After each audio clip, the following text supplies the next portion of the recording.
নমস্কার। আমি professor doctor A G Ghoshal, medical director, national allergy asthma bronchitis institute, Kolkata. আজকে আমরা যে প্রশ্নের মুখোমুখি হয়েছি, হাঁপানি বা অ্যাজমা বা শ্বাসকষ্ট শিশু থেকে প্রবীণ সকলের হয়। এই অসুখ কি সারে? তো এই প্রশ্ন তো সকলের মনে। আমরা একটা গল্প দিয়ে শুরু করতে পারি। বিবেকানন্দ তখনও নরেন্দ্রনাথ দত্ত, আধুনিক শিক্ষায় শিক্ষিত যুবক। উনি কিন্তু সাধু সন্ন্যাসী দেখলেই তার কাছে যেতেন, একটাই প্রশ্ন করতেন, আপনি যে এত কথা বলছেন ঈশ্বর সম্বন্ধে, আপনি কি ঈশ্বরকে দেখেছেন? দেখেছি বলার মতন কে আছে? কাজেই নরেন্দ্রনাথ ঘুরে বেড়াচ্ছেন। ঘুরতে ঘুরতে একদিন উনি গিয়েছিলেন মহর্ষি দেবেন্দ্রনাথের কাছে। রবীন্দ্রনাথের বাবা মহর্ষি দেবেন্দ্রনাথ, তাকেও একই প্রশ্ন, আপনি কি ঈশ্বর দেখেছেন? দেবেন্দ্রনাথ উত্তর দিয়েছিলেন, আমি দেখিনি, তবে তোমার চোখ দেখে মনে হচ্ছে তুমি দেখবে, চেষ্টা করে যাও। এর কিছুদিন পরে নরেন্দ্রনাথ খবর পান দক্ষিণেশ্বরে এক অর্ধ পাগল লোক, সে দাবি করে সে নাকি ঈশ্বরকে দেখতে পায়। ছুটে গেলেন সেখানে। সেই একই প্রশ্ন, দেখেছেন?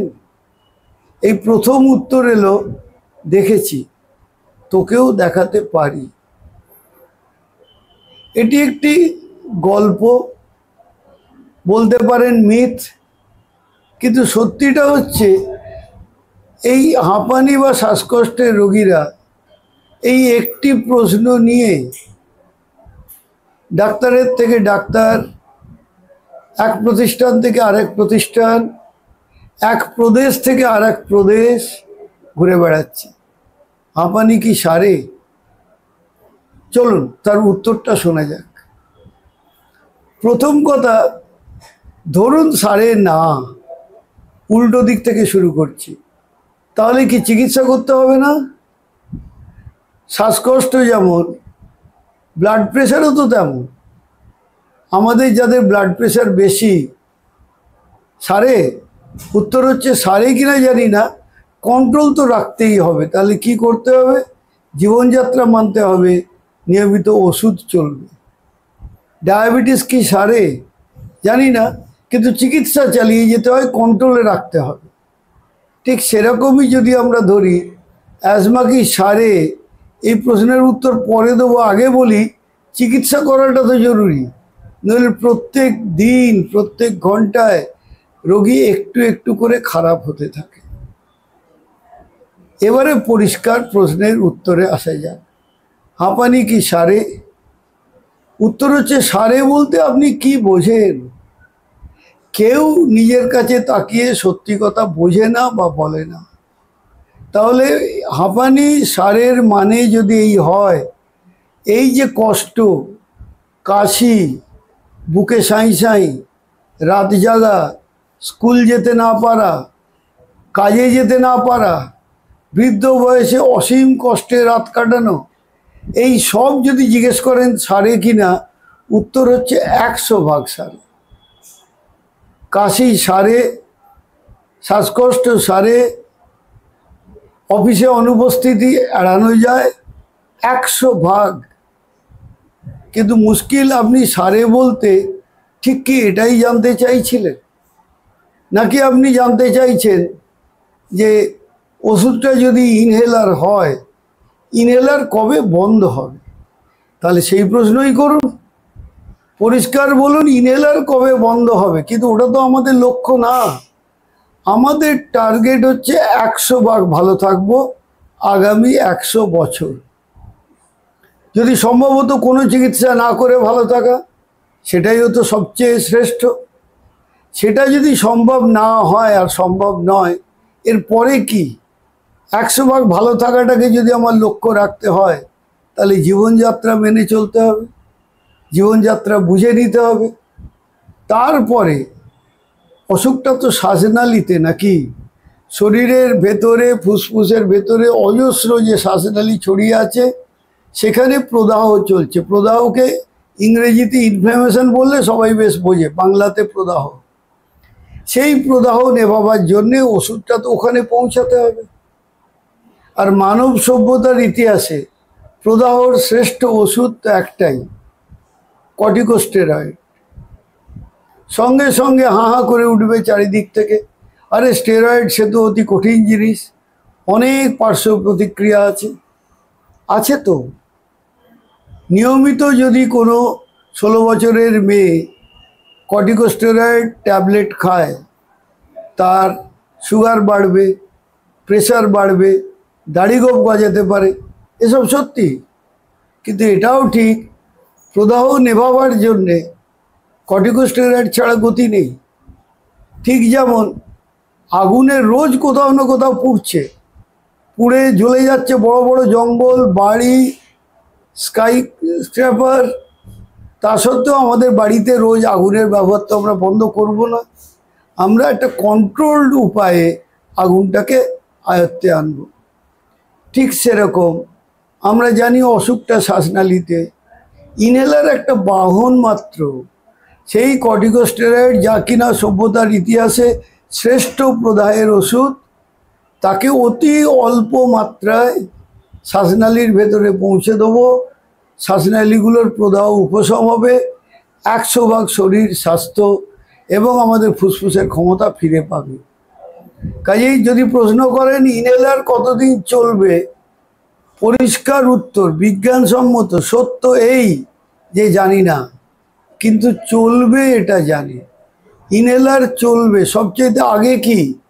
এই জ্ঞান, নলেজ ইজ কিওর। আপনার অসুখটাকে জানুন। অসুখটা যদি অ্যাজমা হয়, সেটা পার্টলি জেনেটিক, বংশানুগত, আমরা বদলাতে পারবো না, কিন্তু পার্টলি বংশাণুর সঙ্গে পরিবেশের সংগ্রাম, পরিবেশটাকে আমরা আয়ত্তে আনতে পারি। এবং তারপর ওষুধ শ্বাসনালীতে পৌঁছে দিতে হবে। নাকের জন্য আছে নেজাল স্প্রে, শ্বাসনালীর জন্য আছে ইনহেলার। চলবে চলবে চলবে, 100 ভাগ ভালো হবেন, ওষুধ কমবে, হাফ কমবে। কোনো দিন হয়তো বন্ধ হতেও পারে, নাও হতে পারে, এমনকি বন্ধ হয়ে আবার শুরুও হতে পারে। ইনহেলার বন্ধ করা আমাদের সারের ডেফিনেশনের মধ্যে পড়ছে না। 100 ভাগ ভালো থাকা 100 বার পড়ছে। আপনার দাবি, আপনার অধিকার রোগীর, যে আমি অ্যাজমা নিয়ে 100 বছর বাঁচব 100 ভাগ ভালো থেকে। গ্রাম থেকে এক মা এসেছেন তার বাচ্চাকে দেখাতে। বাচ্চার বয়স 4 বছর। বাচ্চা ঘন ঘন সর্দি কাশিতে ভোগে, বুকটা হাঁপড়ের মতন ওঠানামা করে। সবাই জানে বাচ্চার শ্বাসকষ্ট হয়, বাচ্চা তো বলতে পারে না, সে কাঁদে, দৌড়োদৌড়ি করে, মায়ের কাছে আশ্রয় চায়। বাড়ির সবাই জানে, কিন্তু আটকে আছে একটাই কারণে, এত কম বয়সে ইনহেলার। কোনো চিকিৎসকের তাদের আর পছন্দ হচ্ছে না। তিনি আমাদের এসে জিজ্ঞেস করলেন, ডাক্তারবাবু কত কম বয়স থেকে আমরা ইনহেলার শুরু করতে পারি? উত্তরটা এতই পরিষ্কার। আপনি কি যে কোনো জায়গায় আগুন দেখলে সঙ্গে সঙ্গে নেভাবেন, নাকি আপনি অপেক্ষা করবেন আগুনটা দাউ দাউ করে জ্বলে ওঠার জন্য? তাহলে ইনহেলার শুরু করার বয়স নেই। 2 বছর বয়স থেকেও ইনহেলার শুরু করা যেতে পারে। এই প্রমাণটা কি করে পাওয়া গেল? গোটা পৃথিবী জুড়ে একসময় ইনহেলার 4 বছরের নিচে ব্যবহার করা হতো না। তারপর বিশ্ব স্বাস্থ্য সংস্থা দেখল শুধু সময় মতন স্টেরয়েড ইনহেলার ব্যবহার না করার ফলে প্রচুর শিশুর মৃত্যু হচ্ছে গোটা পৃথিবী জুড়ে। কাজেই বিশ্ব স্বাস্থ্য সংস্থা নিজের অধিকার আরও বাড়িয়ে সবাইকে জানালো যে 2 বছর বয়স বা তার নিচু থেকেও স্টেরয়েড ইনহেলার শুরু করা যেতে পারে, যদি তার প্রয়োজন থাকে। সেই প্রয়োজনটা চিকিৎসককে বুঝতে হবে, রোগীর বাড়ির লোক বুঝবে না। তো ভয়টা কিসের ছিল? ভয় এই যে ছোট বয়স থেকে যদি কেউ ইনহেলার ব্যবহার করে তার গ্রোথ বা বৃদ্ধি আটকে যেতে পারে। কথাটার মধ্যে একটু সত্যি আছে। কর্টিকোস্টেরয়েড যদি বেশি মাত্রায় যায় তাহলে যে কোনো শিশুর বৃদ্ধি ক্ষয়িত হতে পারে। কিন্তু আসল সত্যি এই যে যার খুব বেশি শ্বাসকষ্ট বা অ্যাজমার অসুখ আছে সে যদি এবং ভুগতে থাকে, শুধু তাতেই বাচ্চার গ্রোথ অনেক বেশি রিটার্ডেড হয়ে যাবে। মানে স্টেরয়েড দেওয়ার থেকে না দেওয়ার ক্ষতি অনেক বেশি। এবং স্টেরয়েডও সব স্টেরয়েড এক না। তাহলে আমরা এরকম সেভিয়ার ডোজ ও নেচার অফ স্টেরয়েড দিতে পারি যা বাচ্চার গ্রোথকে কমিয়ে দেবে না। আলটিমেটলি বাচ্চা তার যা এক্সপেক্টেড গ্রোথ সেটা অর্জন করবে ইনহেলার নিয়ে এবং সম্পূর্ণ সুস্থ থাকবে, ফুসফুসের শ্বাসক্ষমতা কমে যাবে না। তাহলে inhaler is for all ages. ডায়াগনোসিসটা কারেক্ট হওয়া চাই। এখানে একটু আলোচনা করি। অনেকে ছোট বয়স থেকে হার্টের অসুখ থাকে, হার্ট ডিজিজ বা হৃৎপিণ্ডের অসুখ, ভুল করে তাকে অ্যাজমা ভেবে ইনহেলার দিলে চলবে না। অনেকের থাকে কিছু স্ট্রাকচারাল ডিজিজ, ব্রঙ্কিয়েক্টাসিস, সিস্টিক ফাইব্রোসিস, তাদেরকে ভুল করে অ্যাজমা ভেবে ইনহেলার দিলে চলবে না। এখন রোগ নির্ণয় অনেক আধুনিক হয়েছে। ছোট বাচ্চার পর্যন্ত আমরা বুকের সিটি স্ক্যান করতে পারি। টেকনোলজি অনেক উন্নতি হয়েছে। কাজেই ডায়াগনোসিস বা রোগ নির্ণয় যদি নিশ্চিত করে হয় যে এটা অন্য কোনো অসুখ না, এটা বুকের ব্রঙ্কিয়েক্টাসিস, সিস্টিক ফাইব্রোসিস কিংবা টিউবারকুলোসিস নয়, এটা অ্যাজমা, অবশ্যই ইনহেলার শুরু করা হবে। ইনহেলার চলবে, পরে নিশ্চিত কমানো যাবে। আবার বলছি, এই কমানোটা পুরোপুরি চিকিৎসকের হাতে। অনর্থক প্রায়ই যেটা হয়, শিশু বিশেষজ্ঞরা যে বিপদে পড়েন, মায়েরা বাবারা গিয়ে প্রত্যেকবারই খুব এক্সপেক্টিং মুখ করে জিজ্ঞেস করছে ইনহেলার আর কতদিন চলবে। সে বেচারি কতদিন এই প্রেশার সহ্য করবে? সে তারপর একটা সময় বলবে 3 মাস। 3 মাস পরে কি হবে? এইভাবে শিশুর ক্ষতি করবেন না। চিকিৎসকের পরামর্শটাকে মেনে চলুন। প্রশ্ন করার তো স্বাধীনতা সকলের আছে। দয়া করে ঘুরিয়ে ইঙ্গিত দেবেন না যে আপনারা ইনহেলারটা বন্ধ করতে চাইছেন। এই প্রশ্ন প্রায়ই আসে যে কোনো শিশুর অ্যাজমা হয়েছে বোঝা যাবে কি করে? উত্তরটা হচ্ছে ও ঠিক বোঝা যাবে। যেমন বলা হয় যে কবিতা এবং আমাশা এ চেপে রাখা যায় না, ঠিক ফুটে বেরোবে। বাচ্চার হাঁপানিও তাই। সাধারণভাবে যদি কোনো বাচ্চার খুব ঘন ঘন সর্দি কাশি হয় বা বারে বারে নিউমোনিয়া হয় বা এমন কাশি হয়েছে যা কিছুতেই সারছে না, কাশতে কাশতে বমি করে ফেলছে, অনেকগুলো ডিফারেন্সিয়াল ডায়াগনোসিস আছে। যেমন হুপিং কাফ হতে পারে। কিন্তু যদি বারে বারে হয়, মানে 2-3 বার 4 বার 5 বার যদি হয়েতে থাকে, তাহলে এটা ভাইরাল বা হুপিং কাফ বা অন্য কিছু হওয়ার থেকে অ্যাজমা হওয়ার সম্ভাবনা অনেক বেশি। 2 হচ্ছে ফ্যামিলি হিস্ট্রি। মায়ের, মাসির, মামার, মায়ের দিকটাই বেশি বলছি, যদি এরকম ঠান্ডা লাগা, সর্দি, হাঁচি, শ্বাসকষ্টের অসুখ থেকে থাকে, তাহলে সম্ভাবনা এই যে বাচ্চারও এই অসুখ হওয়ার প্রবণতা রয়েছে। 3 নম্বর হচ্ছে অ্যালার্জিক রাইনাইটিস। প্রায়ই বাচ্চা নাক দিয়ে জল গড়ায়, জল গড়ায়, জল গড়ায়, বাচ্চা তো বলতে পারে না। কাজেই যদি ফ্রিকোয়েন্ট অ্যালার্জিক রাইনাইটিস থাকে। আরেকটা হচ্ছে স্কিনে, যদি দেখা যায় কোনো কিছু খাবার খেতে গেলে ওর মাঝে মাঝে মুখ চোখ ফুলে ওঠে, ঠোঁট ফুলে ওঠে, গায়ে দাগড়া দাগড়া হয়। তাহলে এইরকম যদি সর্বাঙ্গ মিলিয়ে কোনো সিমটম বারে বারে হতে থাকে, এই বারে বারে ব্যাপারটা জরুরি, তাহলে সম্ভাবনা এই যে অসুখটার একটা জেনেটিক প্রিডিসপোজিশন আছে এবং অসুখটা অ্যাজমা হতে পারে। অর্থাৎ অ্যালার্জি মূলত একটা জেনেটিক ভার্সেস এনভায়রনমেন্ট। তো জিন তো শরীরে সব জায়গায় আছে, সেটাই যদি বুকে থাকে, শ্বাসনালীতে, তখন শুরুতে হয় কাশি, পরে হয় শ্বাসকষ্ট। নাকে হলে শুরুতে হয় ঝরঝর করে জল পড়ছে, পরে নাক বন্ধ, শ্বাস নিতে পারছে না।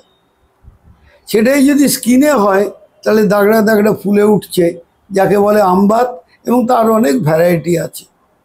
তাহলে এই দুটো combination, family history, individual child history, আর যেটা বললাম recurrence more than 3 episodes in a year যদি হয়, তাহলে সন্দেহ করতে হবে যে এটা অ্যাজমা হতে পারে। চিকিৎসা করাটা কেন জরুরি? না, যত আগে চিকিৎসা শুরু করবেন তত তার ভবিষ্যৎ ক্ষতি আপনি আটকাতে পারবেন। সাধারণভাবে খুব জিজ্ঞাসা করা হয়, ডাক্তারবাবু কী কী মানা আছে? সত্যি কথা বলতে কি কিচ্ছু মানা নেই, বারণ নেই, এসব ভুল ধারণা। কি কি খাবে না, ওই দুধ, ডাল, বেগুন সবই যদি বন্ধ করে দেয়, বাচ্চাটা খাবে কি?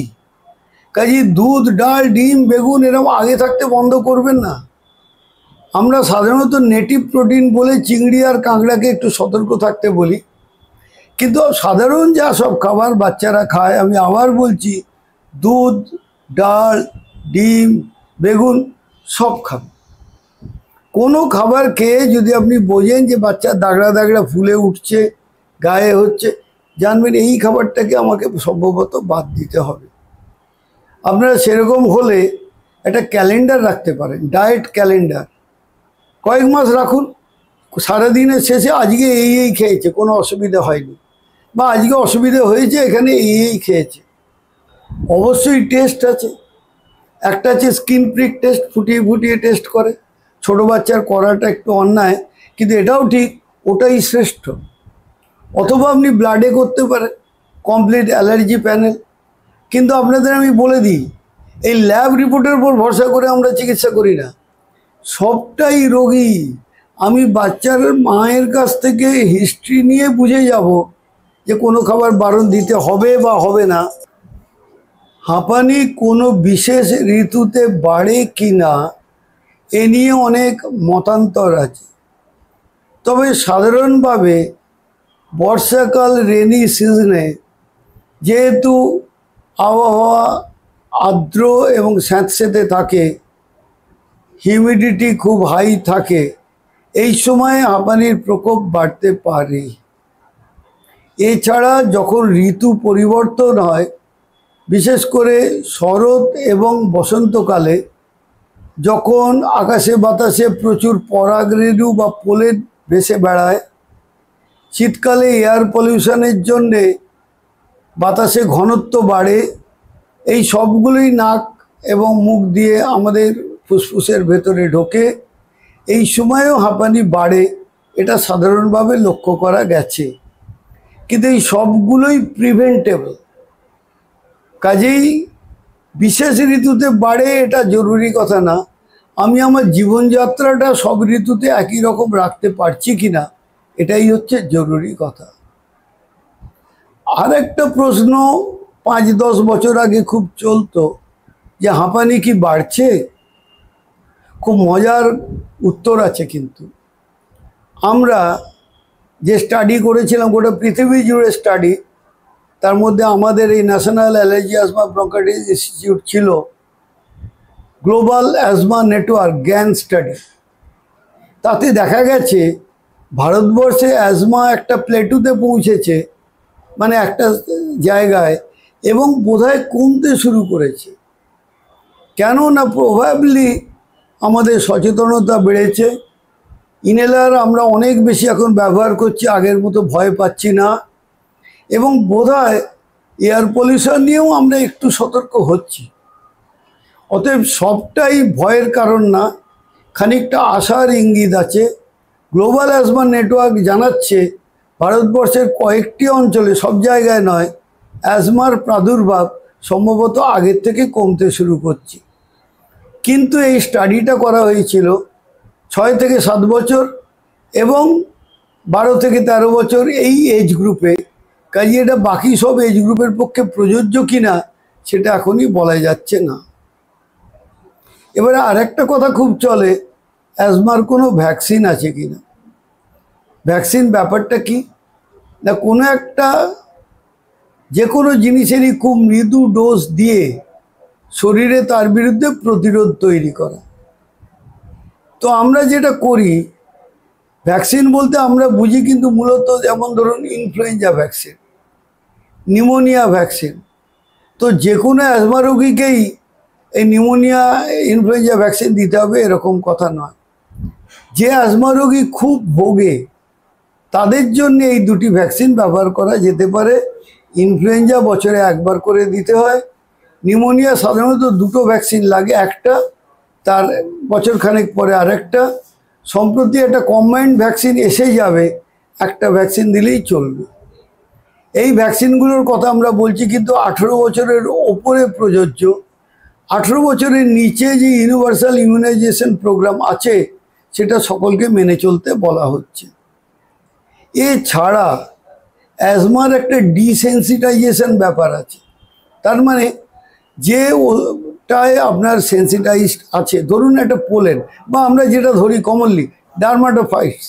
ডার্মাটোফাইটস মানে আমাদের বিছানায় যে পোকাগুলো থাকে, অতি কম অংশ নিয়ে শরীরে আস্তে আস্তে ঢুকিয়ে শরীরে তার বিরুদ্ধে প্রতিরোধ তৈরি করা, একে বলে ডিসেন্সিটাইজেশন। দুরকম হয়, সাবকিউটেনিয়াস, আরেকটা হচ্ছে সাবলিঙ্গুয়াল, একে বলে ইমিউনোথেরাপি। কাজেই সাবকিউটেনিয়াস ইমিউনোথেরাপি, সাবলিঙ্গুয়াল ইমিউনোথেরাপি অবশ্যই করা যেতে পারে, কিন্তু তার আগে ডায়াগনোসিস নিশ্চিত হতে হবে। ফার্মাকোথেরাপি মানে এই সঠিক ইনহেলার এবং নেজাল স্প্রে সঠিকভাবে নেওয়া ঠিকমতো করতে হবে। পরিবেশকে সঠিকভাবে নিজের মতন করে সাজিয়ে তুলতে হবে। এর পরেও যদি প্রয়োজন হয় সাবলিঙ্গুয়াল বা সাবকিউটেনিয়াস ইমিউনোথেরাপি আলোচনা করা যেতে পারে। যে কোনো চিকিৎসকের কর্তব্য রোগীর বাড়ির লোকের সঙ্গে আলোচনা করে এটি যে একটি দীর্ঘস্থায়ী চিকিৎসা, তাৎক্ষণিক কোনো ফল পাওয়া যাবে না এগুলো জানিয়ে তারপর দুজনের সম্মতিতে এই চিকিৎসা শুরু করা যেতে পারে। কিন্তু বেশিরভাগ সময়ই শুধু পরিবেশ ঠিকমতো আমরা যদি সংরক্ষণ করতে পারি, সঠিক ইনহেলার যদি ব্যবহার করতে পারি, জীবনযাত্রা যদি মেনে চলতে পারি, 100 ভাগ ভালো থাকা সম্ভব আগামী 100 বছর।